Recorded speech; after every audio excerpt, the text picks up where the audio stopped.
Bonjour. La mort de la mort, c'est bien. Dépasser ses limites comme ça. Moi, ça me va pas. Ce que je préfère, c'est... Ça sera dans une éternité. La mort de la mort, si on y arrive. Ajouter de la vie à la vie, c'est encore mieux, c'est possible. Et maintenant, tout de suite. Comment ? En courant intelligemment, parce que l'intelligence est dans notre corps. On a vu ça toute l'après-midi. Donc, on va voir comment. Alors, il se trouve qu'à l'origine, nous étions programmés, nous le sommes toujours, pour courir. Et c'est grâce... Alors, imaginez qu'à la place d'un micro, à la place de cette souris qui ne marche pas, j'ai une lance. Et puis que je fais un petit trot de chien. J'ai un super odorat, d'ailleurs, on m'en a parlé à l'instant, qui me permet de sentir qu'il y a une gazelle qui est passée il y a 6 heures. Et qu'elle sent bon et que je vais me la faire, je vais me la manger grâce à mon endurance. Parce que savez-vous que je peux faire ça pendant 1000 km pendant 6 jours. Nous sommes programmés pour trotter, une sorte de trot de chien, et ça c'est vrai, c'est pour de vrai, dog trot, pendant 1000 km, donc c'est à 7 km/h. C'est une marche qui nous permet, on a encore 2 pieds au sol, de transférer l'énergie potentielle en cinétique, mais on est suffisamment élastique pour récupérer l'énergie élastique. Donc on bénéficie de cette énergie que l'on a en courant, mais en bénéficiant aussi de la marche, qui est beaucoup moins coûteuse. Alors la course est dans la nature humaine, mais vous voyez que l'évolution de l'homme fait qu'on a une valise avec nous qui pèse un peu lourd, avec un ordinateur dedans qui nous envoie des signaux, etc., mais ça nous a rendu un petit peu cravatés et serrés du col. Et on a perdu les capacités de faire ce que font très bien toujours nos chiens. J'en ai 2, bergers allemands. Et en plus, ils font de la recherche utilitaire parce qu'ils ont un gros nez qui marche bien.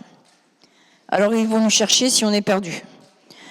Alors, comment on va faire ça ? On est obligé, donc, nous, chercheurs, on a une grosse tête, alors on a trouvé le moyen de réapprendre à courir intelligemment. Souris. Alors, le plus vieux marathonien, alors, il se trouve que, heureusement, il y en a certains qui ont eu toujours l'intelligence de continuer à courir, et très longtemps, puisque Scoop, de l'année dernière, le plus vieux marathonien du monde, à 101 ans, il s'arrête de courir. C'était sa dernière course de marathon. Mais il faut savoir qu'actuellement, le futur de l'humanité peut-être passe par les vétérans, les très anciens, et nos performances ont tellement évolué que maintenant, ce que l'on fait à 73 ans, 2h58 au marathon, alors certains apprécieront, c'est à peu près 14,6 km/h.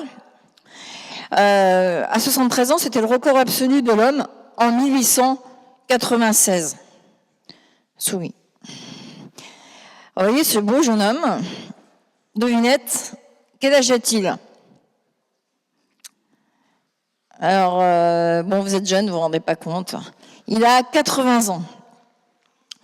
Alors, dans mon travail de physiologiste, je mesure ce que l'on appelle la consommation d'oxygène, VO2 max, le débit d'oxygène consommé au maximum à la minute, qui est en fait notre capacité à brûler des sucres et des graisses et transformer notre énergie chimique, stockée sous forme de liaison carbone-hydrogène, en énergie mécanique. On a un rendement, vous avez de très belles machines ici, on a un rendement, nous, effectivement, de 25%, mais avec l'élasticité, et si on court bien, on peut monter à 30-40%. C'est pour ça qu'il est toujours possible d'améliorer sa façon de courir, et ça nous permet d'augmenter notre rendement. Étant entraîneur moi-même, puisque dans mon passé j'ai fui sportive, puis entraîneur et puis chercheur, pour toujours trouver les meilleures façons de s'entraîner, c'est mon obsession depuis 40 ans.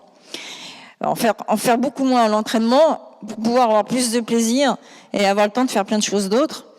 C'était l'objet de ma vie, de mes recherches. Eh bien, on est capable d'augmenter cette consommation d'oxygène qui va nous permettre de brûler ces sucres et ces graisses pour les transformer en énergie mécanique.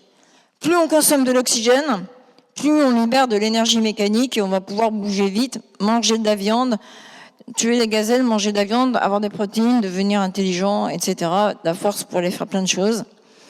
Je suis pas végétarienne, vous l'aurez compris. Désolée pour les auditeurs américains ou véganes ou qui sont très végétariens. Alors donc, c'est parce qu'à force de fréquenter des chiens, je suis désolée, voilà. Mais c'est vrai en plus. Donc ce jeune homme a plein de projets. Il a une consommation d'oxygène de 33 millilitres/minute, ce qui dépasse largement, qui est celle de quelqu'un de... Là, je suis sûre que dans la salle, il y en a qui ont cette valeur et qui ont 25 ans. Parce qu'effectivement, cette énergie humaine, plus on s'en sert, plus elle augmente, et moins on s'en sert, plus elle diminue. C'est la seule énergie qui augmente quand on s'en sert, et inversement. Donc il faudrait peut-être commencer par faire votre propre transition énergétique, puisque l'écologie, on en parle beaucoup, mais on a oublié l'énergie de l'homme. J'ai vu plein d'éoliennes en venant ici, mais voilà, je fais du vent, mais je préfère encore faire ça. Remarquez, quand je fais ça, je fais du mouvement aussi. Donc, en plus, je me réchauffe, donc j'économise de l'énergie thermique. Alors donc, il a 80 ans, il a plein de projets, il veut faire moins de 4 heures au marathon. Et ceci dit en passant, 3h50, c'est son but. C'est la moyenne des performances du marathon de Paris. Les 50 000 personnes qui vont faire le marathon le 3 avril à Paris, 50 000 qui prennent le départ, et parce qu'on a limité les inscriptions à 50 000, sinon il y en aurait beaucoup plus. Et donc ça, c'est la moyenne, 3h50, des 50 000 personnes qui font le marathon de Paris, sauf que lui, il a 80 ans. Et la moyenne d'âge à Paris, c'est 44 ans. Ça veut dire que de plus en plus de personnes courent, de plus en plus tard. Et c'est peut-être ça qui est intéressant pour ajouter de la vie à la vie, c'est finalement de produire de l'énergie, d'augmenter notre VO2 max jusque très longtemps. Souris. Alors, autre devinette. Et lui, quel âge a-t-il? Le jeune homme qui est là, qui fait... Alors, vous voyez, cette courbe de fréquence cardiaque en bleu et en rouge, c'était l'école. Alors, je vais l'accompagner. C'est une course en Ardèche qui s'appelle l'Ardéchoise. 90 km et 1500 mètres de dénivelé. Alors, j'étais à côté de lui parce que j'avais mis un cardiofréquencemètre sur le vélo pour capter ces données, être sûr que je les ai. Et j'ai vu avec sidération qu'il montait à 157 battements par minute, alors que normalement, c'est 220 moins l'âge. Parce que le cœur est censé vieillir et ne pas pouvoir battre très vite. Alors vous voyez qu'en fait, il est arrivé à stabiliser sa fréquence cardiaque et la monter légèrement tout au long de l'ascension du col. Je peux vous dire que j'étais accroché derrière son vélo. Enfin, j'essayais de pédaler moi aussi, mais c'était très dur. Je me disais, pourtant, j'ai la moitié de son âge. Voilà, mais c'était dur quand même. Et cet homme-là, je vous ai pas dit mon âge, donc vous n'allez pas pouvoir en déduire le sien. Mais là, je vais devoir me griller, donc révéler son âge, donc vous allez en déduire le mien. Il a 104 ans et demi. Là, c'est comme les enfants. On rajoute le demi parce que le truc, c'est d'arriver à 105. Alors 105 au mois de novembre, c'est Robert Marchand, notre recordman du monde de vélo, de l'heure vélo. Il fait 27 km dans l'heure. Et essayer de faire 27 km dans l'heure, c'est quand on va prendre son vélo pour faire les courses, c'est 12, 15. Voilà, donc là, il a établi le record de l'heure à 101 ans, à 23 km/h. Il l'a battu à 103 ans, à 27 km/h. Donc il a augmenté son VO2 max. Souris. Voilà ce qui se passe quand on ne fait rien. La consommation d'oxygène en ordonnée diminue inexorablement au fur et à mesure de la prise d'âge en abscisse. Et heureusement, cette pente douce mais inexorable peut s'inverser. On a une pente verte. Et faire comme notre marathonien de 101 ans qui a arrêté sa carrière, une réaugmentation de la consommation d'oxygène à tout âge. Donc vous pouvez choisir maintenant, quand vous allez sortir, vous prendrez peut-être une collation, mais qui va vous donner la force de pouvoir repartir. Et c'est ce que j'essaierai de vous convaincre de faire. On continue donc ceci. par la connaissance de soi. Donc la connaissance de soi s'améliore à tout âge par la course. Et ça, c'est quelque chose d'intéressant, mais aussi, quand on se connaît bien, on court mieux. Donc c'est à double sens. Et quand on fait un marathon, on a une variation, une oscillation de la vitesse de course. Maintenant, on a des capteurs de toutes sortes qui nous permettent de mieux comprendre ce qui se passe dans notre corps et ce que l'on produit effectivement quand on court. Alors maintenant, l'objet de mon travail, c'est de comprendre cette variation de vitesse optimale qui nous permet d'aller plus vite que si nous étions allés à vitesse constante. De retrouver cet instinct. D'ailleurs, quand on observe encore une fois les animaux, les chiens, est-ce que vous avez déjà vu un chien qui a marqué des temps de passage sur une main et qui court à vitesse constante, comme on nous a appris à l'école à le faire pour avoir une bonne note au bac, il fallait courir à allure régulière. Moi, je dis qu'il faut être régulièrement irrégulier. Voilà. Donc, c'est la fractalité, c'est tout ce qu'on veut.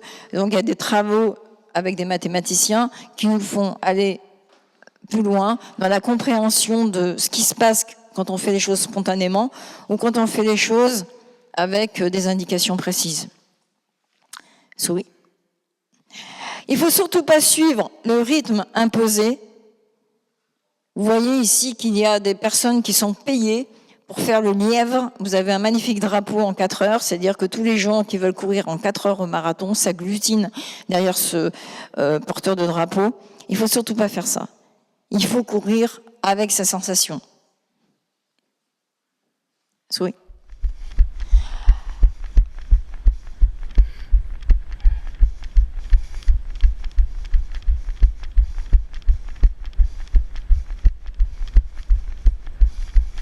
Alors effectivement, si on était sourd, on ressent quand même des choses qui se passent dans notre corps.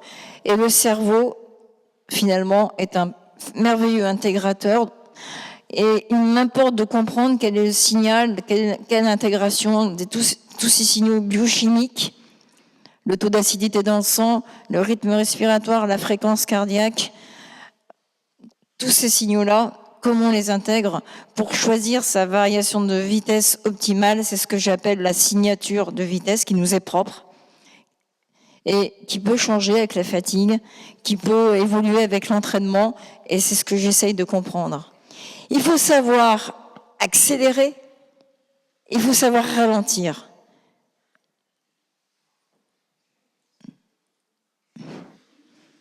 On a tous une signature de vitesse. Alors j'ai le mauvais goût de mettre des analyseurs, ça passe par des mesures de signaux finalement. Alors c'est la mesure de la consommation d'oxygène en temps réel. On analyse chaque cycle respiratoire donc pendant tout un marathon. Même on a fait l'ascension du Mont Blanc avec cet appareil-là. C'est ce qui permet de mesurer la consommation d'oxygène et tous les facteurs respiratoires cardiaques associés. Et en même temps, on mesure la vitesse pour permettre de trouver sa propre signature de vitesse qui nous permet de maintenir un état stable physiologique. Eh bien, une toute nouvelle expérience cette année. Donc avec toi, Véronique, j'ai fait le pari de courir 2 fois moins, de m'entraîner 2 fois moins. Et là, tu es avec un ostéopathe qui a trouvé tes jambes extraordinairement souples. Exactement ça. C'est impressionnant. C'est impressionnant. Après 42 km. Voilà, je viens d'arriver et j'ai les jambes comme si j'avais pas couru. C'est incroyable. Effectivement, ce monsieur faisait 120 km par semaine et je l'ai privé de 60 km. Il n'en faisait plus que 60. C'était un jeune cadre dynamique, un cadre, donc un ingénieur. Et il n'avait pas le temps de s'entraîner, ça tombait bien. Donc je lui ai permis de courir moins et de pouvoir réaliser une grande performance en lui prédisant sa variation de vitesse optimale qu'il a suivie parce qu'il n'avait pas du tout confiance en lui. Donc on est obligé de repasser par du cognitif, par des temps de passage calculés par un algorithme que j'ai mis au point en fonction de la force, de l'efficacité cardiaque, de l'acidose et du critère de perception, tout ça faisant une consommation d'oxygène et qui me permet de dégager un profil énergétique, une sorte de radar avec une note de 1 à 4 pour chacun de ces 4 items, derrière lesquels se cachent 20 variables qui sont issues de mesures biomécaniques, physiologiques et perceptives, à partir d'un test auto-administré à vitesse facile, sprint, vitesse moyenne en rouge, vitesse dure et en gris, vitesse très dure et de nouveau facile. Donc on s'administre un test auto-perçu sans regarder aucune vitesse, à partir duquel j'établis votre radar énergétique qui va me permettre d'avoir une signature de vitesse qui va guider la personne et donc avoir une alternance d'accélération-décélération, puisqu'en fait, je suis obligée de réapprendre à la personne à avoir sa bonne signature énergétique, qui est implémentée dans une montre que vous voyez au centre, qu'on a développée, qui s'appelle EMC2, expertise de ma course connectée, marque déposée. Mais j'espère avoir l'occasion de faire comme Boris Vian, la complainte du progrès des armes ménagers, les pluches patates, etc. J'aimerais bien que tous ces objets connectés disparaissent. Donc je programme ma propre obsolescence ce soir, officiellement, pour pouvoir éviter d'avoir besoin de ces objets. Mais pour l'instant, on en a quand même besoin, donc pas tout de suite l'obsolescence, pour éviter This woman who finished ce third genre de showed choses. incredible determination and grit.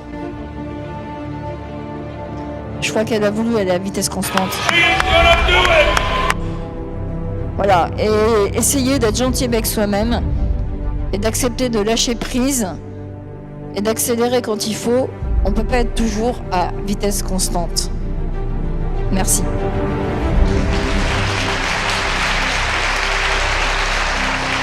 Only in the closing miles is Bobby better down.